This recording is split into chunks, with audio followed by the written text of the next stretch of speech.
ఉరి శిక్షలు. పూర్వకాలమందు పవనపూర్ అనే పట్టణానికి ప్రజోత్యుడు రాజుగా ఉండేవాడు. ఆయన తన ఆస్థానంలో గొప్ప గొప్ప పండితులను, కవులను, గాయకులను ఎక్కువగా పోషించేవాడు. హాస్య ప్రసంగం అంటే ఆయన చెవి కోసుకున్నాడన్నమాటే. ప్రజోత్యుడి దగ్గర వికవికుడు అనే భలే హాస్యగాడు ఉండేవాడు. వికవికుడు అంటే రాజుకి పంచప్రాణాలును. వికవికుడు సామాన్యుడు కాడు. వింత వింత కథలు కల్పించి నవ్వించే వార్తలు చెప్పగలడు. అసలతడు నోరు మెదపనక్కర్లేకుండానే తన గూని వీపితో వంకర టెంకరగా అడుగులు వేసేసరికల్లా చూసేవాళ్ళు పక్కనవుతారు. రాజుకు ప్రాణ సమానుడుగా ఉండటం వల్ల వికవికుడంటే అందరూ ఎక్కువ గౌరవ మర్యాదలు కనబరిచేవారు. మహారాజు అనుగ్రహం పొందాలంటే ముందు వికవికుడి ఆశ్రయం సంపాదించాలి. అయితే వికవికుణ్ణి మంచి చేసుకోవటం ఏమంత కష్టం కాదు. అతడు భోజన ప్రియుడు, అనగా తిండిపోతు. అతనికి తిండి పెట్టి తృప్తిపరిస్తే రాజు వద్ద ఏ పనినైనా అవలీలగా సాధించుకోవచ్చు. ఒకసారి ఒక యువకుడు ఆస్థానంలో ఉద్యోగం కోసం ప్రయత్నిస్తూ వికవికుని విందుకు పిలిచాడు. వికవికుడు ఆనాడు ఉపవాసం ఉండి రాత్రిపూట విందుకు వెళ్ళాడు. విందులో గొప్ప గొప్ప అపురూప జంతువుల మాంసాలన్నీ వడ్డించారు. రుచికరమైన ఆ పదార్థాలు వేగిరి పెడుతూ గబగబా తినేసరికి వికవికుడు గొంతులో ఒక చిన్న బొమిక అడ్డం పడింది. గుడ్లు తేలేశాడు వికవికుడు.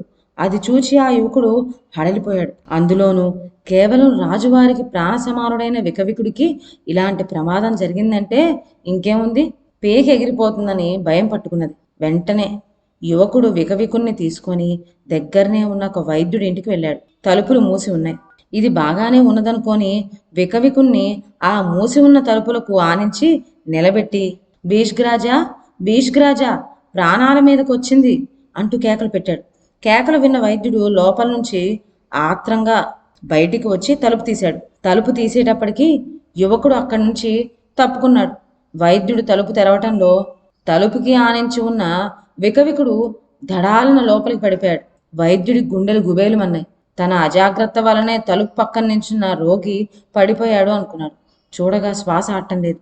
ఎవరా అని దీపం పెట్టి పరీక్షగా చూస్తే ఇంకేముంది, రాజువారి విదూక్షుడు. తనకు చావు తప్పదనుకున్నాడు వైద్యుడు. ఇది పని కాదని ఆ వైద్యుడు వికవికుణ్ణి స్వయంగా భుజాలపైన వేసుకుని పోయి పక్కనే ఉన్న ఒక వర్తకుడి పెరటిగోడ ఎక్కి వికవికుణ్ణి కూరగాయల పొదల్లోకి చేర్చి తాను చల్లగా జారుకున్నాడు. ఆ రోజుల్లో దొంగల భయం ఎక్కువగా ఉందని చెప్పి ఆ ఇంట్లోని వర్తకుడు రాత్రులు కాపలా కాస్తున్నాడు. దుడ్డు కర్ర పక్కనే పట్టుకొని జామ చెట్టుకు చెర్లబడి కొనికిపాట్లు పడుతున్న వర్తకుడు అట్టే కళ్ళు తెరవగానే పాదుల పక్కనే మనిషి ఆకారం కనిపించింది. ఆరి దొంగ, నువ్వేరా? రోజు మా కూరగాయలు కోసుకుపోతూ ఉంటా. దొరికావులే, ఇప్పటికి కదా నీ పాపం పండింది, చూచుకో అంటూ మెల్లగా చెట్టు చాటు నుంచి పోయి దుడ్డుకర్రతో రెండిచ్చాడు. దెబ్బకు గోడకు చెర్లబడి ఉన్న వికవికుడు చాపకట్టుగా నేల కొరిగాడు. దెబ్బ తగిలినవాడు కిక్కురు మనకుండా ఉండటంతో వర్తకుడికి అనుమానం వేసి భుజం పట్టు కదిలించాడు. వాడు కదలలేదు.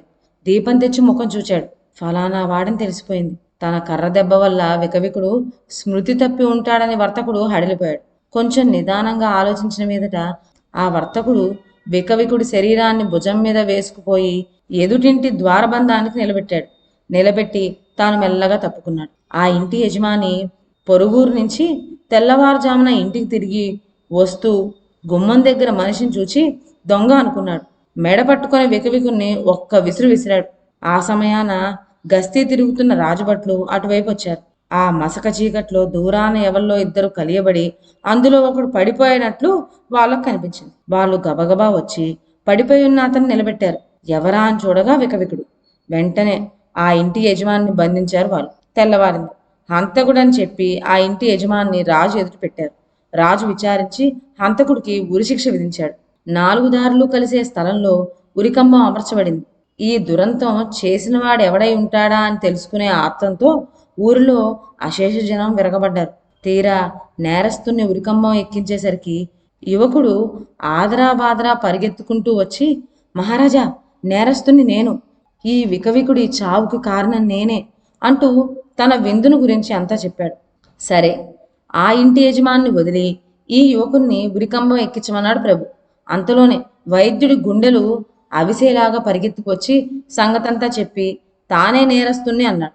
అప్పుడు రాజు యువకుణ్ణి విడిచిపెట్టి వైద్యుణ్ణి ఉరితీయమని ఆజ్ఞాపించాడు. వైద్యుణ్ణి ఉరికమ్మ ఎక్కించే లోపుగా వర్తకుడు రొప్పుకుంటూ వచ్చి, నేనే హంతకుణ్ణి ప్రభు అన్నాడు. ఇదంతా చూస్తే అందరికీ ఆశ్చర్యం కలిగింది.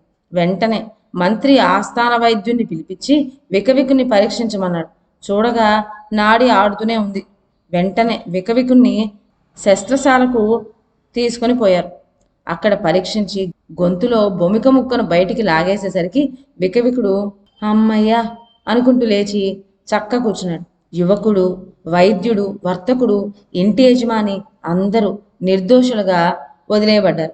ఈ విధంగా బతికి బయటపడ్డ వికవికుణ్ణి మంత్రి, ఓయ్ వికవిక, హితమైన ఆహారం మితంగా ఆరగిస్తూ ఉండవయ్యా, లేకుంటే నీ పని ఇలానే పకపకలవుతుంది అని హెచ్చరించాడు. అందుకు విదూషకుడైన వికవికుడు, అది చెప్పాలా ప్రభు నాకు అన్నాడు అట్టహాసంగా నవ్వుతూ. నాటి నుంచి వికవికుడు ఎవరైనా విందుకు పిలిస్తే ఆలోచించకుండా తయారు పడేవాడు కాదు. ఒకవేళ వెళ్ళినా పదార్థాలు బాగా పరిశీలించి గాని ఆరగించేవాడే కాదు. ఇదండి మన వికవికుని కథ. మరొక మంచి కథతో నెక్స్ట్ వీడియోలో కలుద్దాం. అంతవరకు సెలవు. నా ఛానల్లోని కథలు మీకు నచ్చినట్లయితే నా ఛానల్ను లైక్ చేసి సబ్స్క్రైబ్ చేయండి.